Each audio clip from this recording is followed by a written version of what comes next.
Assalamu alaikum and welcome to An Nur the Light. Every week we bring you stories from across South Africa. Often they tell of incredible Muslims who do more than their fair share as active citizens. Join us as we spend some time today with Ahmed Bham, a paramedic who continues to live his life in the service to humanity.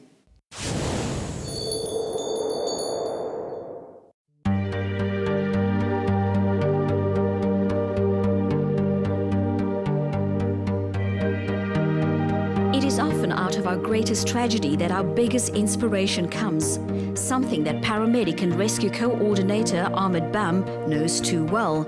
A man who has dedicated his life to assisting others as their lives hang in the balance.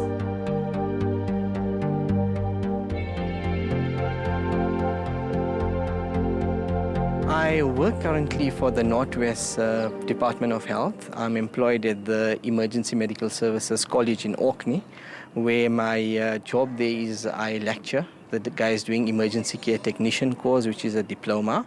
And then also on my other side, what I do is I volunteer for Gift of the Givers Foundation. I form part of their core group and the head of search and rescue EMS for the division. At the tender age of 12, Ahmed lost his mother in a car accident, and what stuck with him was the long wait for help that came too late. It was this event that sparked his passion for emergency medical services.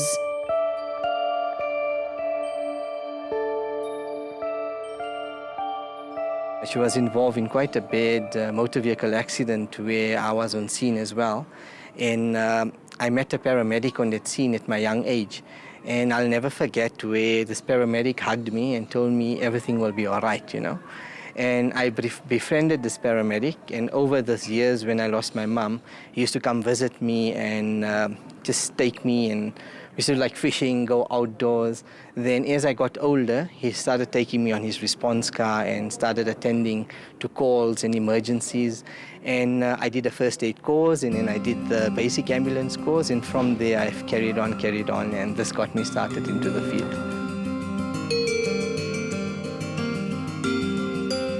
He has volunteered on local and international missions organized by the Gift of the Givers Foundation, serving as the head of search and rescue and EMS for the foundation.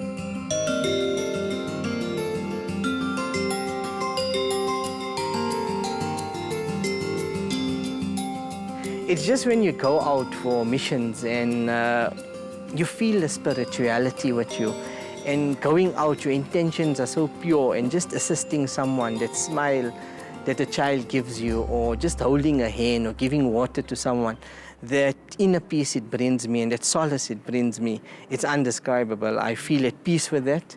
And it's an inspiration to me. It makes my mom love in me as well. She inspires me till today for the work I do.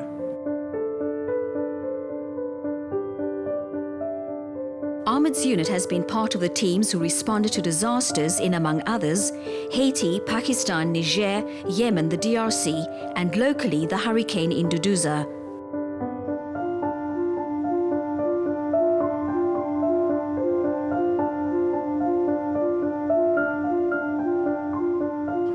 Haiti, I'd say, made me.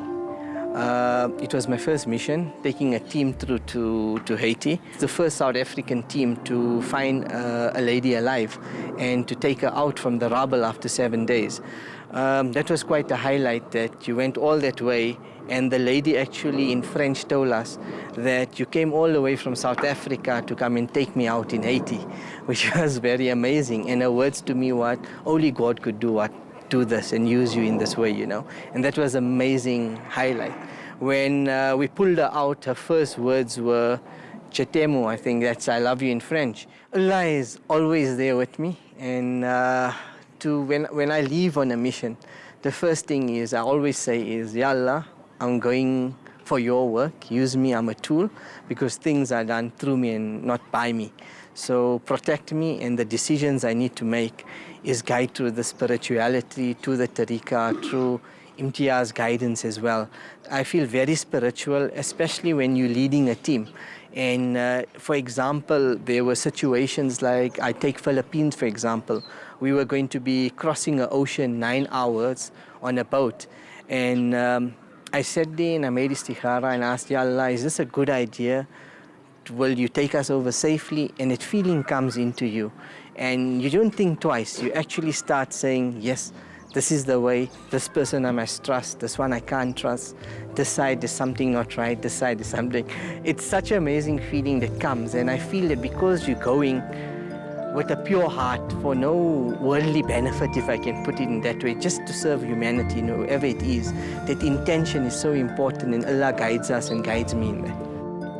Ahmed truly is a modern-day hero to many who are left destitute and struck by tragedy. He's become the face who cares and the hand who comforts the many lives in desperate need of Allah's mercy. With spring comes the promise of warmer days and more activity for our social calendars. Let's see what's in store for next month. Why is it that we pray the way we pray? Is prayer that important? What is its purpose? Maulana Irshad Siddiq brings you a 4-week workshop every Sunday morning, starting on the 16th of October. Awaken your salah by learning how the connection with Allah through this form of worship can change you by attending this insightful workshop. The Africa Cycle Fair is around, and if cycling isn't already a part of your lifestyle, maybe now is the time to get started. The fair explores cycling as a lifestyle choice with a wide selection of bicycles and cycling products on sale from kids to pros. Kids' ride zones, bicycle parking and races are bound to entertain avid cyclists and is bound to be an event the whole family can enjoy. Book online now for this exciting event. The Eden Kite Festival attracts kite enthusiasts from around the world, and this year it's going to be bigger and better with supersized 3D kites, traditional and contemporary kites for everyone to enjoy. Bring your family and friends, spend time bonding with the kids, and experience kite building workshops, kite flying displays, kite buggy demonstrations, and so much more. If you needed one more reason to come explore this festival, know that this is going to be a worthy cause. All festival proceeds will be used to fund Masjid Andani's newly built care and respite centre that provides a safe and loving environment for those suffering from severe chronic diseases. The event is also absolutely free, but all donations are welcome. The annual Cape Town Flower Show brings you the most beautiful garden displays, outdoor living solutions, and experts for all that is garden and more. As one of Africa's biggest flower and gardening exhibitions, you don't want to miss out. If urban gardening, landscaping, and learning about permaculture, DIY, tidbits, and sustainability are your thing, then this is a serious event with your name on it. The Cape Town Flower Show happens between the 27th and 30th of October 2016. Movie night, anyone? Mahekeng brings you an exciting movie night under the moon where friends, families and couples can watch a local movie together and enjoy the night sky. Local movie The Jakes Are Missing will be screened on the 19th of November at the Mabatu Palm Soccer Field in Mahekeng. Warm summer nights are best enjoyed outdoors, so why not give this one a try? There will also be an arts and crafts market, a photo booth and red carpet, free zebra rides, traditional Zulu dances, and much more. Individual and group tickets can be purchased.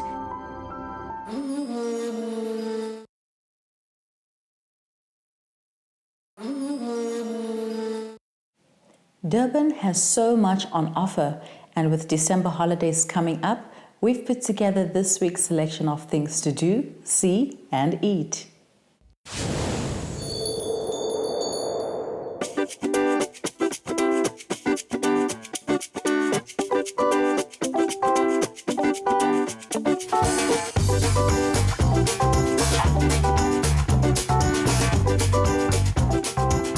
If you're feeling the need for speed, then look no further. Durban's indoor go-kart racing at Gateway Shopping Centre is a must.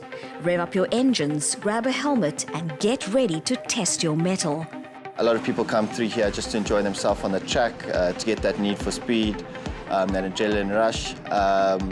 We do corporate events as well, team building for companies. All you need to be is 1.5 meters tall, so generally around that 12 to 13 year age mark.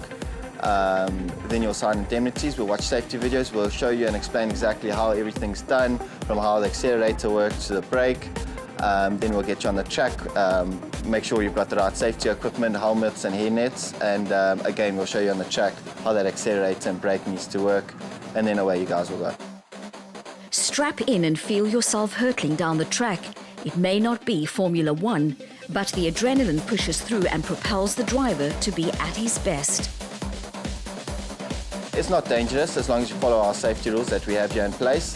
I'd recommend everyone to come and definitely give it a try. It's an experience that not a lot of people have tried before. You get that need for speed, you get that feeling of yourself being in control. If you've never driven anything before, definitely something to try out, to get that adrenaline rush pumping through you. To race your mates, maybe competitions or something you guys need to settle, you can do it here on the track. Ease your go-kart into the chicane and unleash your inner Lewis Hamilton as you race to grab the checkered flag. Carts get up to about 40-45 k's per hour. You don't really want to bump into each other at those speeds, otherwise, yeah, you will get hurt. Wilson's Wharf is an all-time favourite of locals and tourists alike. Colourful little stalls sell all kinds of goodies at bargain prices. The wharf is also a launching pad for many boat tour operators. People are encouraged to take a leisurely stroll as they explore the wharf. And with great dining options, no one leaves on an empty tummy. Durban's Lillian Ngoyi Road has seen numerous halal food places open over the past few years. We're trying to create a venue that's absolutely unique to everything else you can get here. Like, we have a 50s themed diner, we have a quiet dining next door, we have a sports and hookah bar upstairs, and we have the underground, which is downstairs. Now downstairs you have your Arabian style seating, loud music venue, and dinner with belly dancing. Obviously we do have strict rules there. We don't allow single male groups to keep it strictly halal downstairs. During the day, you'll hear all of your old school music being played. One of the newest kids on the block has been styled on the 1950s American diner, so take a step in and be transported back in time. All four venues have the exact same menu. It's just the different style of seating. But normally when you come in here, diner people order your burgers, your pizzas, your milkshakes. We actually have gourmet milkshakes, which are lovely. We have a very large list. We have peppermint crisp, we have Ferrero, we have peanut butter bomb, we have blueberry cheesecake, we have a coffee shake, we have the standard flavors, vanilla, chocolate, strawberry. Absolutely lovely. The menu has something for everyone, and most of the food is classic American fare.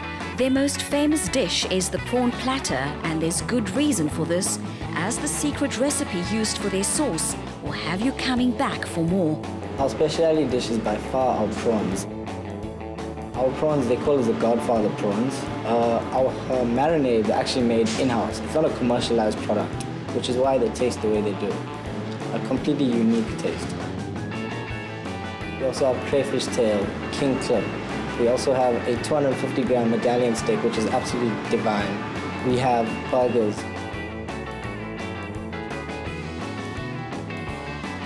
We have a new type of dessert. It's called brunels. Absolutely divine. I'm talking about, these are sponge cakes, which are made. It's not a commercialized product as well. You can't go to a brunel store and buy these brunels. They supply Oyster Box, Four Seasons Hotel, things like that. And trust me when I say, these desserts are absolutely divine. Now we have red velvet, we have a two-tier mousse, we have a bawa mousse, we have their specialty is a white chocolate hazelnut. We have a vanilla raspberry cheesecake, a Melba pudding, a brownie and ice cream. Well, they're absolutely divine. Be sure to call ahead to avoid disappointment. With spring in the air comes seasonal allergies. Joining me is the lovely Dr. Nihal de Vries with tips on wellness to help us get through it all. Assalamu alaikum, Doc. Wa alaikum salam, Mariam. So tell us, what are seasonal allergies? Persistent and irritating sneezing, runny or stuffy nose, itchy eyes, itchy watery eyes, and also sometimes patients complain about not sleeping well at night because of the allergies keeping them up awake, so you get tired. This can happen a certain season, but if it happens all year round, it's probably not hay fever. I've heard about a seasonal allergy test. Tell us more about it. The test that we do for allergies, it's whether it's seasonal or just plain allergies, it's the same test. We actually take the substances and put it on the skin and then make little scratches inside the skin. And then we watch the skin to see if there's any reaction. If there is a swollen reddish bump and it's itchy, that's a positive reaction. Or any just increase of size of the bump, that's a positive reaction. How can seasonal allergies be treated, and is it preventable? The treatment or the approach is obviously it's best to use natural remedies. So your normal saline solution, your salt water solution, your nasal rinse, that works. That's quite effective, but a lot of people shy away from it because it's quite invasive. You have to actually rinse out the nose. Medically, you can treat with medication like your nasal steroid. That's effective if you use it every day, as well as your antihistamines. But it can be a little bit sedating. So when you select an antihistamine at the pharmacy, make sure that you go for one that's not sedating. Shukran, Doc, for your insight. It's a pleasure. I hope my tips were helpful. We all know that hay fever is really annoying. They certainly were.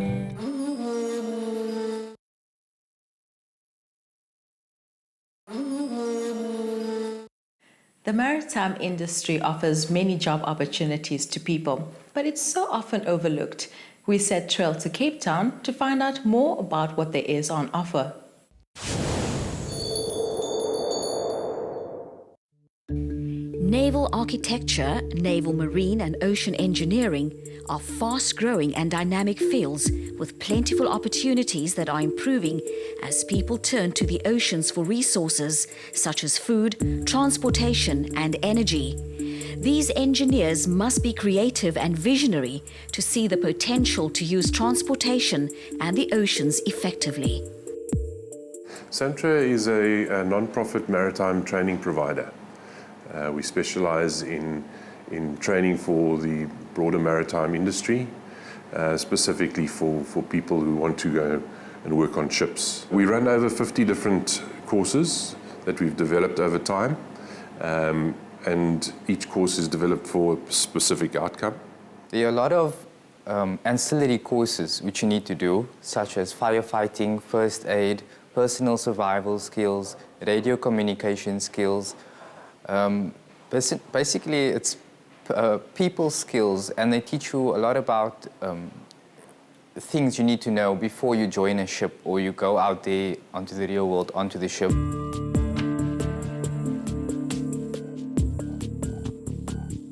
Shipping offers many career paths for those who are interested. Just like any other industry, there are specific requirements, with hands-on training becoming quite essential.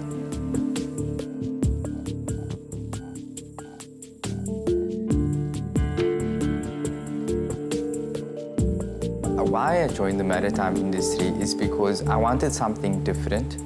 I wanted to travel and I wanted to work at the same time. So I got both of these types of experiences where I traveled and I worked. And also it tested me mentally, physically, spiritually on a different level where I was always challenged to do better. And it's a very exciting industry at the same time where you work with different nationalities and you work on different types of ships all the time, where you learn different things. You never just learn one thing and you do the same thing all the time. It's always a different environment and it's always a different challenge every day.